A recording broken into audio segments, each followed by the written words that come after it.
the temperature in our politics. And to remember, while we may disagree, we are not enemies. We're neighbors, we're friends, co-workers, citizens, and most importantly, we're fellow Americans. We must stand together. Yesterday's shooting at Donald Trump's rally in Pennsylvania calls on all of us to take a step back, take stock of where we are, how we go forward from here. Thankfully, former Trump is not seriously injured. I spoke with him last night. I'm grateful. He's doing well, and Jill and I keep him and his family in our prayers. We also extend our deepest condolences to the family of the victims who was killed. Corey was a husband, a father, a volunteer firefighter, a hero, sheltering his family from those bullets. We should all hold his family and all those injured in our prayers. Earlier today, I spoke about an ongoing investigation. We do not know the motive of the shooter yet. We don't know his opinions or affiliations. We don't know whether he had help or support or if he communicated with anyone else. Law enforcement professionals, as I speak, are investigating those questions.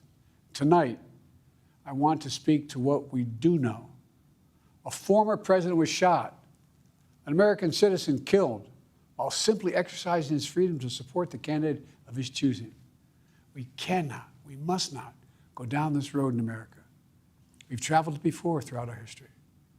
Violence has never been the answer, whether it's with members of Congress of both parties being targeted and shot, or a violent mob attacking the Capitol on January 6th, or a brutal attack on the spouse of former Speaker of the House, Nancy Pelosi, or information and intimidation on election officials, or the kidnapping plot against the sitting governor, or an attempted assassination on Donald Trump. There is no place in America for this kind of violence, or for any violence ever. Period. No exceptions. We can't allow this violence to be normalized.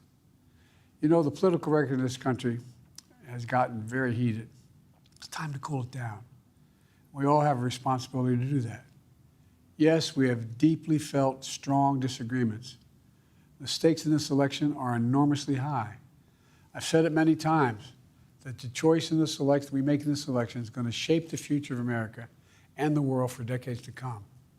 I believe that with all my soul. I know that millions of my fellow Americans believe it as well. And some have a different view as to the direction our country should take. Disagreement is inevitable in American democracy. It's part of human nature. But politics must never be a literal battlefield, or God forbid, a killing field. I believe politics ought to be an arena for peaceful debate, to pursue justice, to make decisions guided by the Declaration of Independence and our Constitution. We stand for an America, not of extremism and fury, but of decency and grace. All of us now face a time of testing as the election approaches. And the higher the stakes, the more fervent the passions become. This places an added burden on each of us to ensure that no matter how strong our convictions, we must never descend into violence. The Republican convention will start tomorrow. I have no doubt they'll criticize my record and offer their own vision for this country. I'll be traveling this week making the case for our record and the vision, my vision of the country, our vision. I'll continue to speak out strongly for our democracy, stand up for our Constitution and the rule of law, to call for action at the ballot box, no violence on our streets. That's how democracy should work. We debate and disagree. We compare and contrast the character of the candidates, the records, the issues, the agenda, the vision for America. But in America, we resolve our differences at the battle box. You know, that's how we do it, at the battle box, not with bullets. The power to change America should always rest in the hands of the people, not in the hands of a would-be assassin. You know, the path forward through competing visions of the campaign should always be resolved peacefully, not through acts of violence. You know, we're blessed to live in the greatest country on earth, and I believe that with every soul, every power of my being. So tonight, I'm asking every American to recommit, to think about it. What's made America so special? Here in America, everyone must be treated with dignity and respect, and hate must have no safe harbor. Here in America, we need to get out of our silos, where we only listen to those with whom we agree, where misinformation is rampant, where foreign actors fan the flames of our division to shape the outcomes consistent with their interests, not ours. Let's remember, here in America, while unity is the most elusive of goals right now, nothing is more important for us now than standing together. We can do this. You know, from the beginning, our founders understood the power of passion. So they created a democracy that gave reason and balance a chance to prevail over brute force. That's the American we must be. An American democracy where arguments are made in good faith. An American democracy where the rule of law is respected. An American democracy where decency, dignity, fair play aren't just quaint notions, but living, breathing realities. We owe that to those who come before us, to those who gave their lives for this country. We owe that to ourselves. We owe it to our children and our grandchildren. Look, let's never lose sight of who we are. Let's remember we are the United States of America. There is nothing beyond our capacity when we do it together.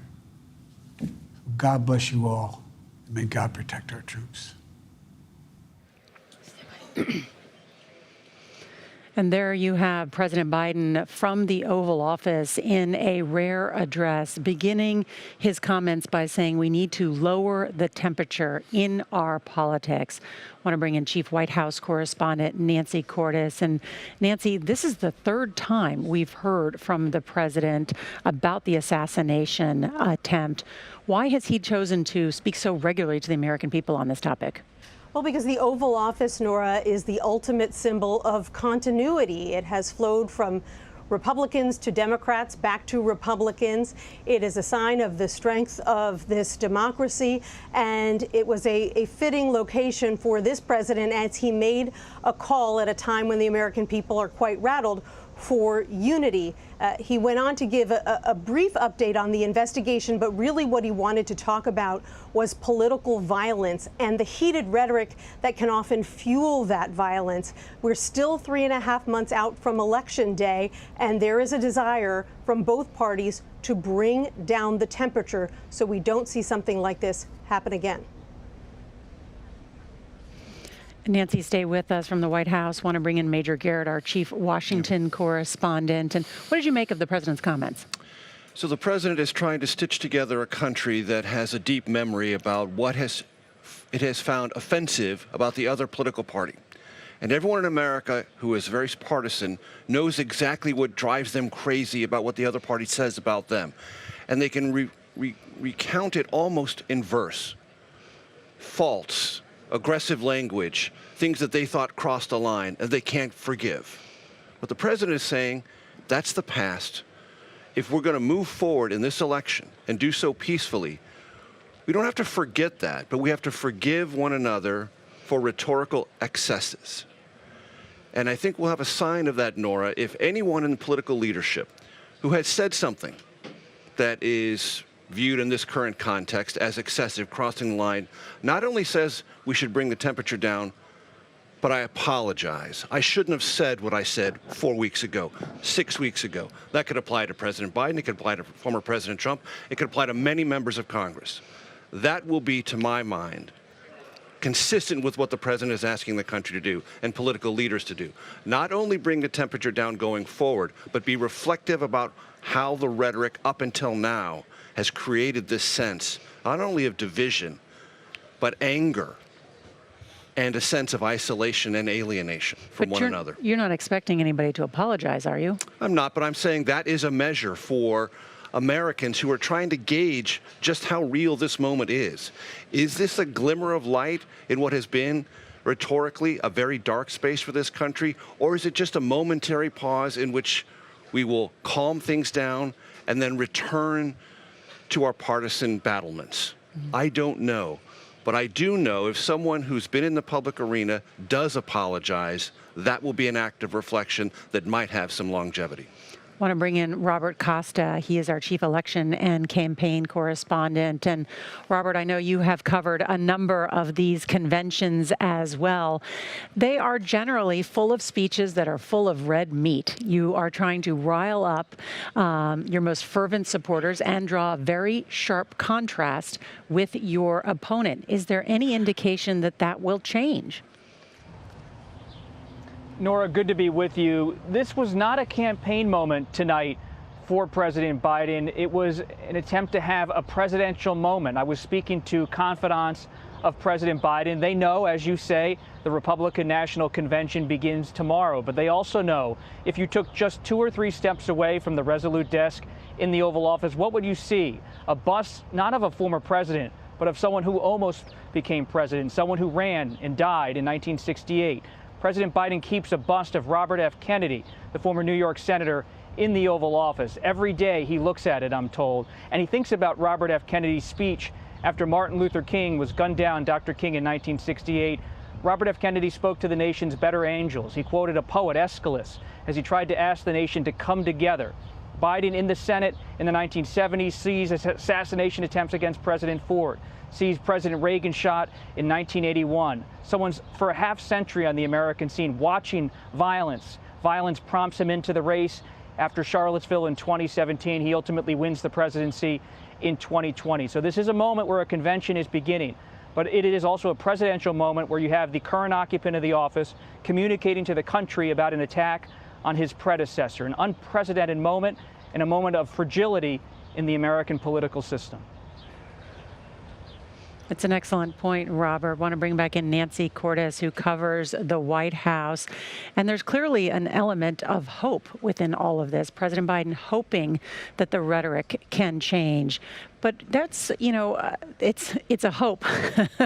It's difficult, certainly for these candidates in this political climate. What about what President Biden has been saying in a number of the comments that he made, even earlier today? Right. So he's hoping for the best, but also preparing for the worst. And he laid out some action items when it comes to security after he met with his national security team in the Situation Room. First of all, he said that he has consistently pushed for former President Trump to have all of the security that he needs, and he will continue to do so going forward to make sure that Mr. Trump is safe. Second, he said he had called upon the head of the Secret Service to take a look at all of the security that's planned for the Republican National Convention, which gets underway tomorrow, where you are in Milwaukee right now, to see if there's anything more that needs to be done that hadn't been planned yet. And then finally, Nora, he said that he was calling for an independent review of the security situation at the rally in Butler, Pennsylvania yesterday. He's clearly aware of all of the questions that are swirling out there about how this shooter could have gotten so close to the former president in the first place. Clearly doesn't believe that the Secret Service or even the Department of Homeland Security can do this investigation itself, looking at what possibly went wrong. And so that's going to be done by some sort of outside entity. We don't know which yet. Yeah, the FBI Director Christopher Wray, the Attorney General today, is saying that this assassination attempt was an attack on democracy. Want to bring in Scott McFarland because Scott was there at the rally in Butler County, Pennsylvania, when the shooter opened fire. Scott, good to talk to you again. And when you hear the president's remarks, how do you think they'll be received? A person in the 9th row of the shooting spree yesterday, Nora, says, I guess this is what our county's going to be known for now, forever. Linked to an attempted assassination of a president. Butler County, Pennsylvania is just north of the county in which Pittsburgh resides. It is Trump country. He won this county 2-1 in 2020. But what we're hearing from so many people here transcends concerns about politics and speaks to what the president just addressed, that there is a toxicity in our politics that is clearly dangerous. This is a traumatized community. Like I did in the front row of the press rafters, thousands of people at this rally watched chaos yesterday, had bullets whiz over their heads, saw children running and screaming.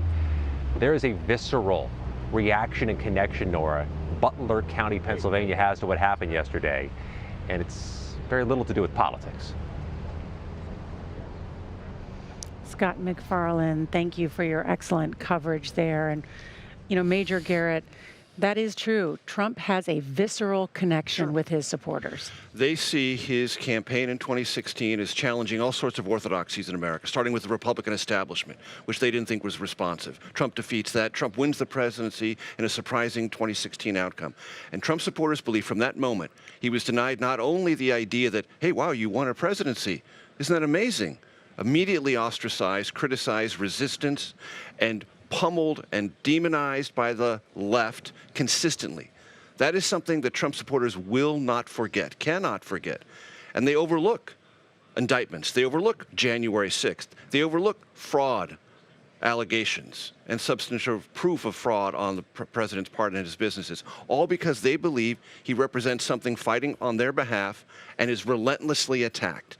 They will see this episode in Butler, Pennsylvania, as an extension of that, even though it is not.